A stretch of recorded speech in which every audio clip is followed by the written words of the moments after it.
Imagine one of the largest metropolitan hubs on Earth, a city that famously never sleeps, suddenly pulling the plug.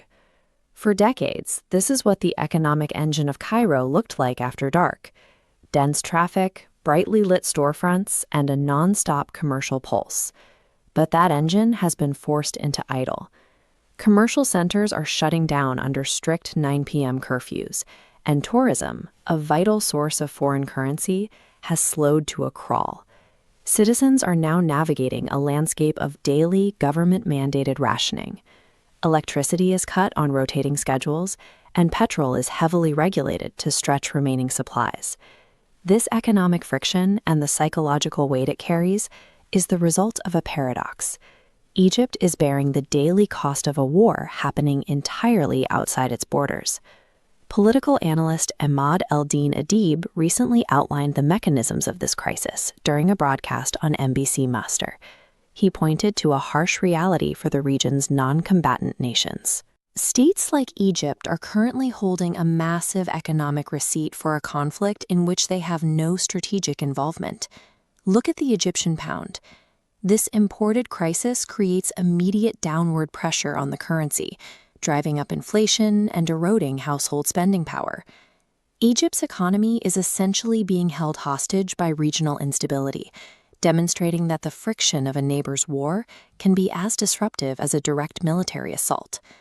To understand why the shockwave hit Cairo so hard, we have to look away from Egypt and focus on the geopolitical epicenter, the strategic triangle of the United States, Israel, and Iran. The severity of the economic fallout hitting the Arab world was caused by a cascading series of flawed assumptions by all three of these players. The United States operated on the belief that applying massive pressure would force Iran to immediately surrender and fold its hand. Simultaneously, Israel built its strategy on the assumption that Iran's offensive military capabilities were effectively neutralized after previous rounds of conflict. But as this footage from an Iranian military parade shows, their heavy hardware, including active truck-mounted missile systems, remained highly operational. Iran made its own critical error.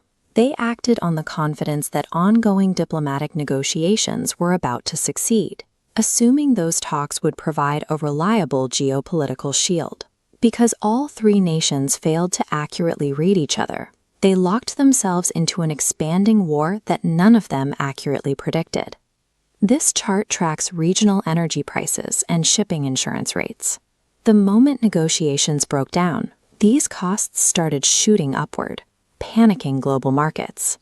As supply chain panic sets in, the blast radius widens.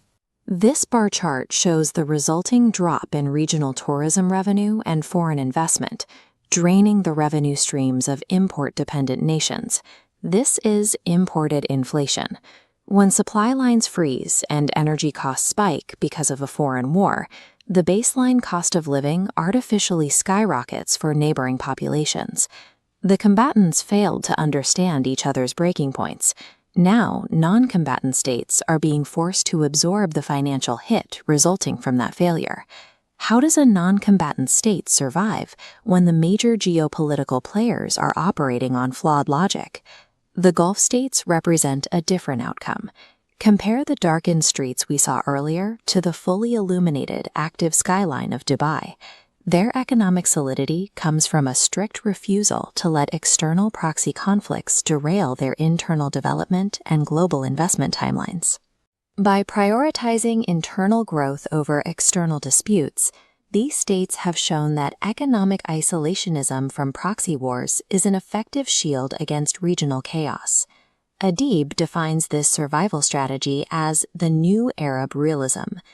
This approach, reflected in the administrative focus of leaders like Prime Minister Mustafa Madbouly, prioritizes internal growth and domestic protection over historical, ideological alliances. It also relies on building deep, practical economic cooperation between Arab nations to create a self-sustaining regional buffer against outside shocks. For Egypt and the broader Arab world, the only viable path is strict, pragmatic self-interest. They can no longer afford to pay the bill for a war